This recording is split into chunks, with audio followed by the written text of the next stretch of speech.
Em 2011, vem aqui galera, chega aí, junta mais aí. Vocês lembram em 2011 que aqui ficou inundado? Vocês se lembram? Alguém tem alguma história e sabe que aqui ficou inundado em 2011? Essa área aqui? Não? Então, gente, em 2011 essa área aqui, ela ficou debaixo d'água, né? Essa escola, se ela estava aqui na época, ela ficou debaixo d'água. Aqui, essa parte ficou debaixo d'água, ou seja, vocês estão vendo aqui a marca do rio até onde sobe? O que acontece? As construções...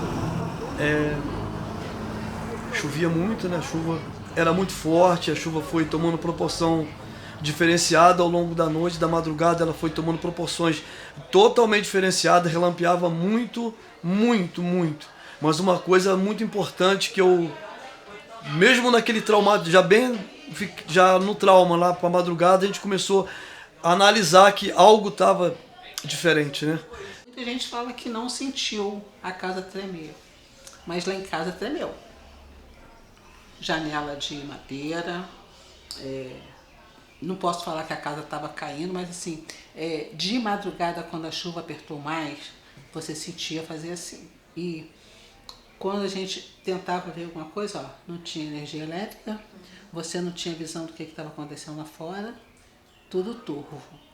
Na minha conta foram 18 dias de chuvas intermitentes, aquelas chuvas praticamente calmas e não parecendo inofensivas, mas não era nada, o solo estava encharcado. E daí a pouco tá aquela gritaria dos meus vizinhos ali, próxima à casa ali, a Jaqueline, a sogra dela. Socorro, socorro, socorro. E a gente até então, a gente não tinha noção do que estava acontecendo.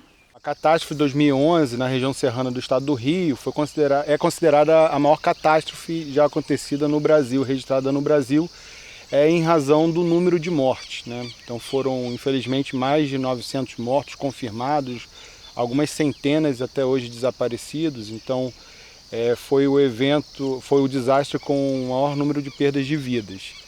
E foi um evento também muito impactante porque ele englobou várias regiões aqui da região serrana, vários municípios da região serrana, principalmente Nova Friburgo, Teresópolis e Petrópolis, né, que receberam a maior carga de chuva e onde se concentrou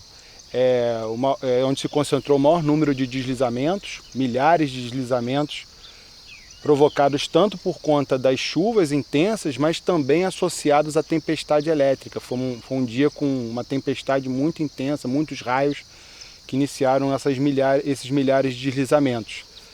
E, obviamente, isso impactou diretamente áreas ocupadas, algumas densamente ocupadas nas regiões urbanas desses municípios, mas também na visão das bacias hidrográficas, essas águas elas escoaram para os municípios ajusantes, afetando também muito, né, o município de Bom Jardim, o município de Areal, dentre outros, né, que receberam essas águas que fluíram. Onde o problema principal foi a questão das inundações. Então, amplificando as perdas econômicas e também algumas perdas de vidas.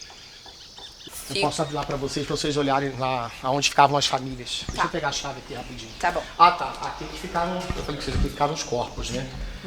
Eles ficaram de fora a fora, assim. Gente da comunidade aqui, nossa, meu Deus, teve gente que foi muito, assim, herói mesmo, né? Heroínas aqui, muitas mulheres em especial, que lavavam os corpos, passavam criolino, porque não tinha outras coisas, né? E botavam um saco preto e à mão mesmo, escrevia no papelzinho, grampeava. Aí ficaram aqui 17 cadáveres, esperando. Porque não tinha, a gente pediu até a remoção, mas não tinha passagem. Sim. E aí eles priorizaram o helicóptero para remoção não de cadáveres, mas para salvamento de sobreviventes. Era super compreensível, tá certo, né?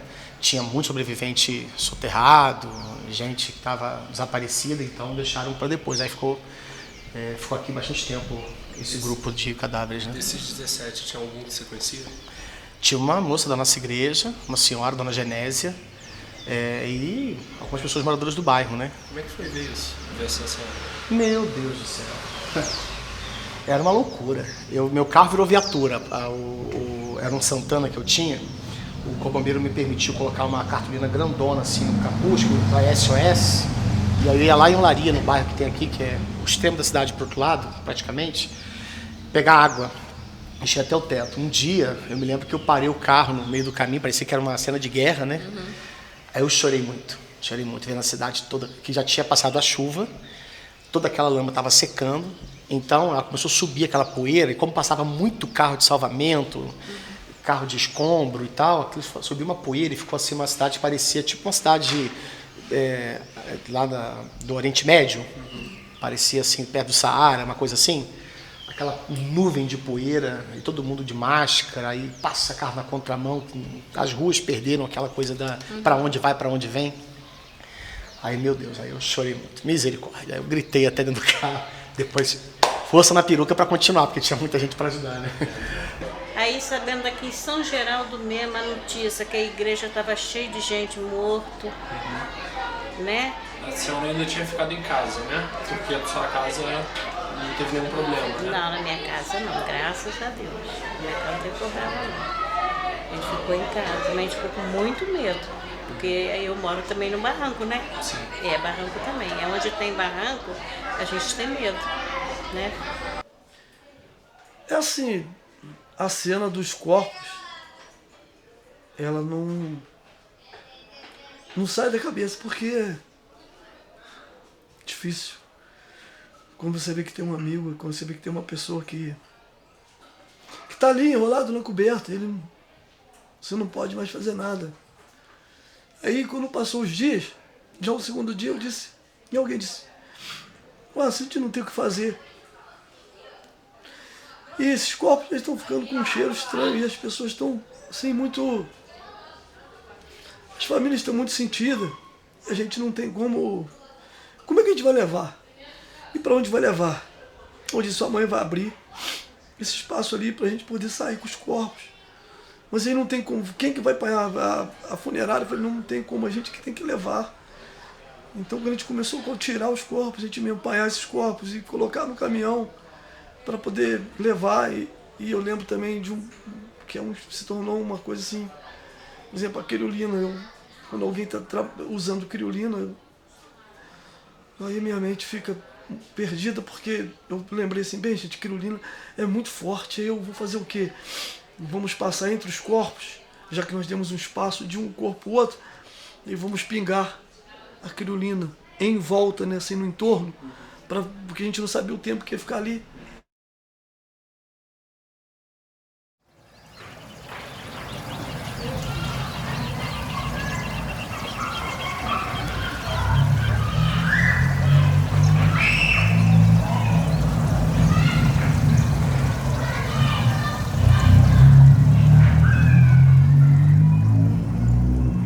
Uau. O sistema de cornetas, que são as sirenes que tocam todo dia 10, às 10 horas da manhã, a Defesa Civil faz um teste para saber se elas estão funcionando direitinho. Depois da tragédia, tocou umas 3 vezes, mas as pessoas nunca vieram não. A gente faz café, chá, Nescau, Em tem dia os de colchonetes. chuva, né? Tocou umas 3 vezes, entendi. Tem os colchonetes da Defesa Civil que ficam aqui já de plantão, aí a gente arruma a parte de baixo todinha ali para quem quiser vir, né? E os diáconos fazem plantão. Era até uma Entendeu? pergunta que eu ia fazer, vocês já vieram? Isso aqui. Não, os moradores nunca vieram. Nunca Na primeira vez que tocou, teve 1 ou 2 moradores que vieram só. Mas, no geral, depois disso, nós tocou umas 2 ou 3 vezes e já ninguém mais apareceu. Acho que o pessoal perde, assim, um pouco do... Acho que não acha que vai acontecer. Não, o susto Do passa, mesmo jeito, né? A partir de 2013, quando eu iniciei meus estudos no meu mestrado, a gente identificou aqui como sendo a região mais atingida do desastre de 2011. Então, o bairro de São Geraldo está inserido dentro da bacia hidrográfica de Córrego Dantas, a mais atingida em 2011, pela tragédia que ocorreu aqui. Então, essa escola tem essa importância por estar numa localidade fortemente atingida, onde as pessoas sofreram muito, e também por ser um bairro que tem uma escola muito especial para mim, que é o Colégio Estadual São Luciano José Ribeiro Serafim. Em 2013 foi quando eu comecei a trabalhar nesse sentido, quando eu estava entrando para o meu mestrado, e foi quando eu fiz as minhas primeiras visitas de campo. Em 2013, 2 anos após a tragédia, ainda tinham muitas marcas nos bairros. Por exemplo? São Geraldo não pôde estar nessa época, mas eu estive em Córrego d'Antas, onde nós vimos marcas de lama, blocos de rocha, tamanhos de vans, de ônibus, blocos enormes, imensos, sendo arrastados, movimentados. Histórias muito tristes, marcas de lama na parede, muita destruição ainda aparente, isso 2 anos após. Até quando vai essa tragédia? Porque a tragédia ainda não acabou. Isso eu estou falando em 2013, mas agora eu posso trazer para 2023 também. A tragédia ainda não acabou, ela ainda permanece. Quando nós vemos grupos sendo remanejados para lugares totalmente diferentes do que estavam acostumados, indo para lugares que não conheciam, pessoas que ainda estão sem casa, ainda vivem de aluguel social até hoje. Essas pessoas sofrem até hoje a tragédia de 2011.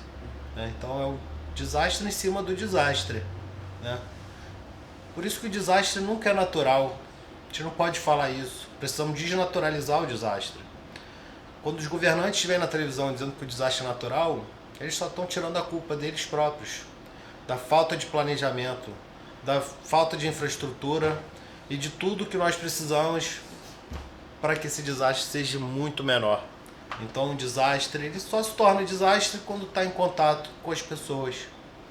E a preparação dessas pessoas, da cidade, da infraestrutura, vão ser cruciais no resultado desse desastre. Um grupo que acolhia as pessoas que iam mandar para as casas, né? Eles eram mega arrogantes. Eles não perguntavam. A cena aqui acabou. Então a gente teve assim brigas homéricas, né? As coisas não são assim. Você tem que perguntar, fulano, é isso que você quer? Você quer ir não sei para onde? Aí depois que trocou esse grupo, acho que foi um terceiro grupo já que veio, esse já fez uma negociação. Ele perguntava, você quer vender? Né, etc. Então, essa parte foi menos dolorida. Mas o primeiro grupo que trabalhou nessa negociação de que eles iriam lá para não sei aonde, isso foi muito ruim. Tragédia feita, nós perdemos um aluno, infelizmente. Após isso, a gente vai se estruturando emocionalmente, né? E a gente percebeu que entra a questão da memória, com os projetos da FRJ, vindo aqui e tal, a gente percebeu que os alunos, os pais, ninguém comentava mais sobre 2011. E eu acho que memória é uma questão, assim, o passado te dá um subsídio para seguir no presente e, quiçá, no futuro. Então a gente não comentava nada.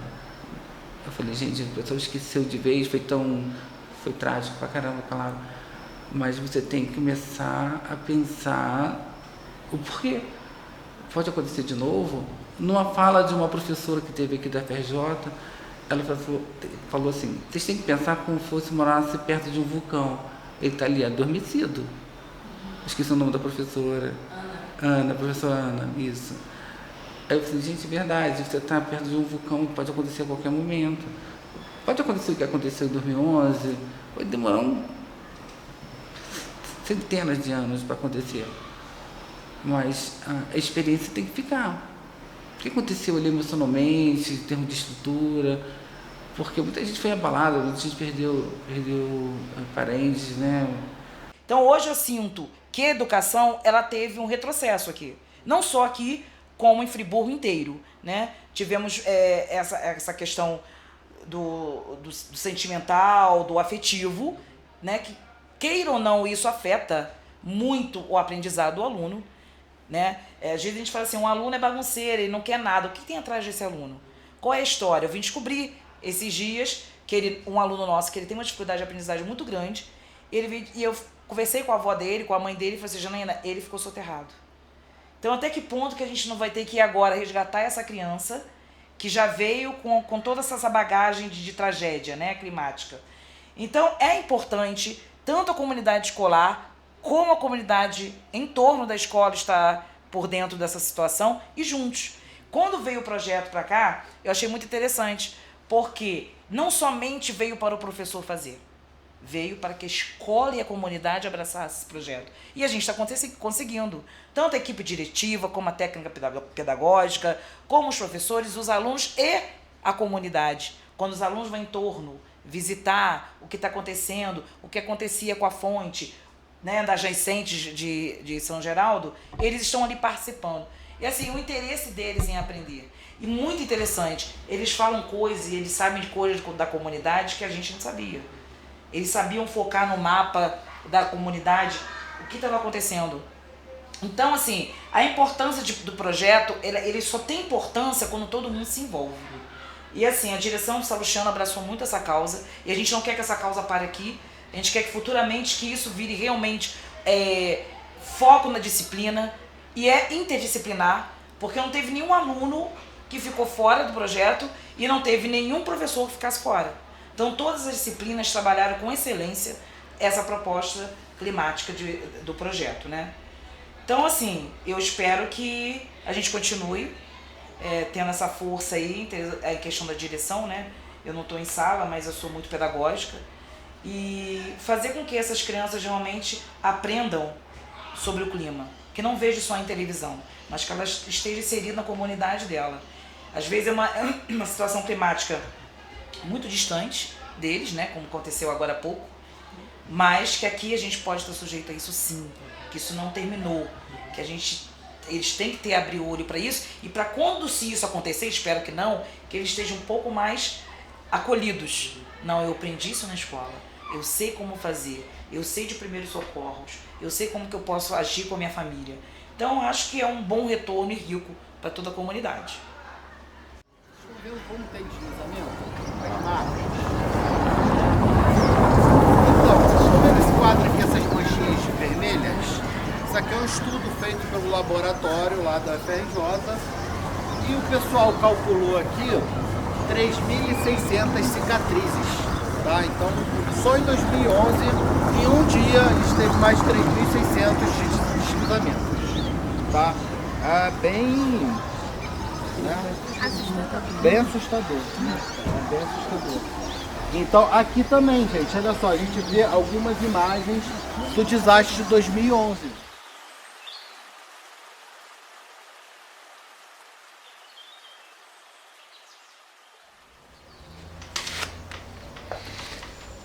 Essa imagem de 1905, ela mostra um escorregamento ali na rua General Osório, atual, que seria assim abaixo da subida da rua Silvio Henrique Brown, também atual.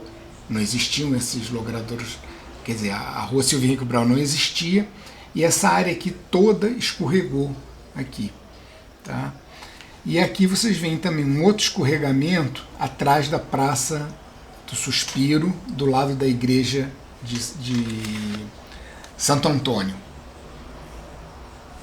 Essa foto é já mais completa, ela mostra aqui a atual Faculdade de Odontologia, UF, né? Aqui, uma subidinha aqui, então você vê aqui o escorregamento aqui, o outro lá, tá? 1976, Praça do Suspiro. Inauguração do teleférico. Está todo mundo vendo o teleférico aqui, a praça original. Mas observe o que tem lá em cima. Olha o escorregamento que já existia na época. Tá? Então, aqui também a gente vê aqui as árvores assim, meio alguns claros ali, indicativo que um dia isso poderia escorregar, dependia apenas da violência da chuva. Isso aconteceu em 2011. Né? Vamos ver se nós temos alguma imagem aqui. Quando nós chegamos em 2011,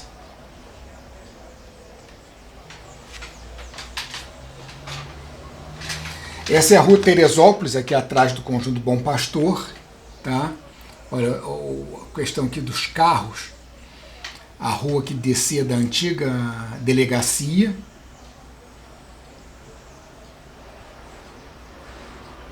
Toda a enxurrada causou esse problema. Olha o nível de lama que ficou na rua e o resultado com os carros. Ó. Olha só isso aí. Um pouco antes da tragédia de 2011, nós tivemos aqui o falecido professor Haroldo Braun Nicolé examinando a rua que chegava até lá em cima do teleférico, acho que é Alexandre Korontinski. Ele começou a ver isso aqui, ó, degraus de abatimento. Ele era um especialista em geotecnia. E então ele falou, olha, isso aqui vai cair daqui a pouco, é só vir uma chuva muito forte. Ó, aqui os mesmos degraus de abatimento que ele mostrou. O professor Collet mostrou isso aqui porque tinha gente querendo lotear aqui, fazer alguma coisa aqui. Então ele mostrou, olha, não vai dar, isso tudo vai escorregar. E não deu outra. Tá? Em menos de um ano, estava tudo ali destruído. Então você pode não deter o que aconteceu, mas pode prevenir que não se faça nenhuma construção ali, porque é fatal que vá acontecer. Dá para planejar, né? Dá para planejar alguma coisa. Os eventos climáticos extremos, né, como esse que aconteceu em 2011, como aconteceu recentemente no Rio Grande do Sul, todas as pesquisas mostram, primeiro, que tem uma ação humana direta causadora disso, né, a questão da concentração de gases de efeito estufa e a mudança na dinâmica não só da atmosfera, mas dos mares também. Isso tem provocado o aumento da frequência desses eventos extremos. Então, isso é observado em várias regiões do mundo, também no nosso país e na nossa região serrana. Com certeza a gente tem essa tendência, né? A gente tem feito pesquisas lá na região da Costa Verde, em Angra dos Reis. A gente percebeu que da década de 80 para agora, a década de 2020, esses eventos mais que dobraram de frequência. Chuvas acima de 100 milímetros em 24 horas dobraram de frequência nos últimos 40 anos. Então estamos dentro dessa lógica. Quer dizer que a gente vai ter mais desastre? Não necessariamente, né? Certamente a componente de risco, né, dividindo ela em perigos e vulnerabilidades, essa componente de perigo ela está sendo amplificada por essas mudanças climáticas, por esses eventos extremos mais frequentes. Então, para a gente buscar contrabalancear esse aumento do perigo, nós podemos pensar e devemos atuar em ações tanto de atenuação desses efeitos de mudanças climáticas, né? Então, obviamente, a gente tem que mudar matrizes energéticas, buscar ações de sequestro de carbono para reduzir e, de alguma maneira, desacelerar esse processo de intensificação de mudanças climáticas, mas também medidas adaptativas, porque a gente vai ter que lidar, né? A gente já está lidando com esse cenário de eventos extremos. E aí, mais uma vez, vem a importante componente do risco, que é a componente de vulnerabilidade. Então, a partir do momento que a gente desenvolve políticas, né, mais adaptadas a esse contexto, focadas no uso e ocupação do solo, na questão da fiscalização também das construções e as ações de educação que demonstrem, né, que a gente está dentro desse cenário, que é possível de alguma maneira estabelecer uma convivência ativa com esses perigos, eu acho que a gente consegue de alguma maneira contrabalancear esse aumento desses eventos extremos e assim, de alguma forma, criar uma convivência mais ativa, né, com essas situações. Porque as ações de remoção sumária de pessoas dessas áreas de risco, primeiro, são muito custosas, tanto financeiramente como politicamente, não vão resolver esse problema, porque se a gente tem áreas hoje, às vezes, suscetíveis a inundações, outras são suscetíveis a deslizamentos, então é complexa a ocupação desse território. Mas a gente pensa que maneiras também que promovam uma convivência ativa, aumentem a percepção, de fato, sistemas de alerta e alarme que sejam eficientes. A gente tem sistemas de alerta e alarme a deslizamentos e a inundações, só que eles não têm se mostrado de forma eficiente. Não é que a gente precisa descartá-los, não é que eles não sejam bons, mas a gente tem que repensar a forma deles funcionarem. Temos problemas diretos aí, por exemplo, na questão dos abrigos, na questão dos pontos de apoio, a questão mesmo do envolvimento comunitário, né, nesses sistemas. Isso tem que ser repensado, refeito e reanalisado. Então, Tiana, explica um pouco pra gente da região que a gente está aqui. A gente aqui está no alto do Nova Esperança, que é uma rota de fuga, né, que em 2011 foi bastante atingida também. Nesse local aqui era uma nascente que descia, que desembocava lá embaixo na família Tríago. E nesse canto aqui, né, já é a segunda vez que cai essa barreira, que é bem recente, né? Devido a essas chuvas que a gente teve agora. Mas 2011 caiu aqui, tapou a rua.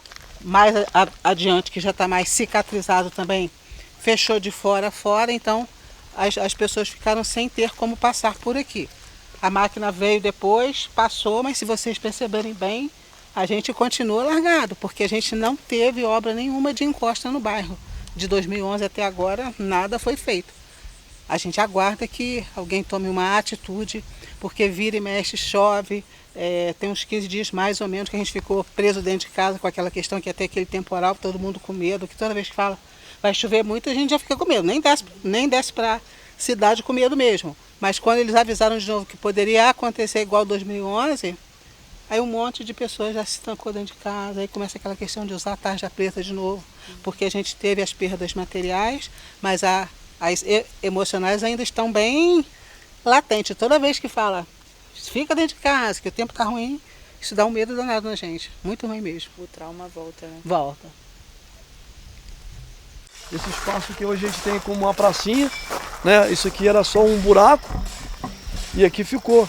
Aqui ainda tem aterrado um carro aqui, tem aterrado uma moto, e aqui tem colunas, ferragem, tijolos, o que a gente tirou de escombro, a gente aterrou um fundão aqui, né? E conseguimos depois uma autorização da prefeitura da época, pós-tragédia, e que a gente conseguisse planear esse espaço aqui e transformar numa praça. E assim agora nos domingos, né? Até hoje o pessoal da prefeitura está aqui fazendo uma limpeza, a gente está restaurando novamente o parquinho aqui, e deu uma nova vida, transformou uma coisa negativa da época, né, para uma coisa de hoje positiva, e no futuro, se Deus quiser, a gente conseguir fazer uma praça ainda melhor. A gente conseguir colocar um piso, a gente tem aqui um projeto para fazer um campo de grama sintético, a gente tem um projeto de pista de caminhada, pista de patinação, para trazer alegria, devolver mais dignidade e que aquela coisa negativa que foi lá no passado de 2011 seja feito como aqui, né?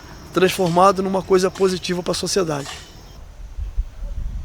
Nós somos resilientes, apesar das perdas, que a vida continua e que nós devemos lutar por dias melhores, cobrando sempre do poder público, né, aquilo que falta em nossos bairros, porque não é só aqui, tem outros bairros também, e que possamos ter melhorias, né? Nossa luta ela é cotidiana para melhorias.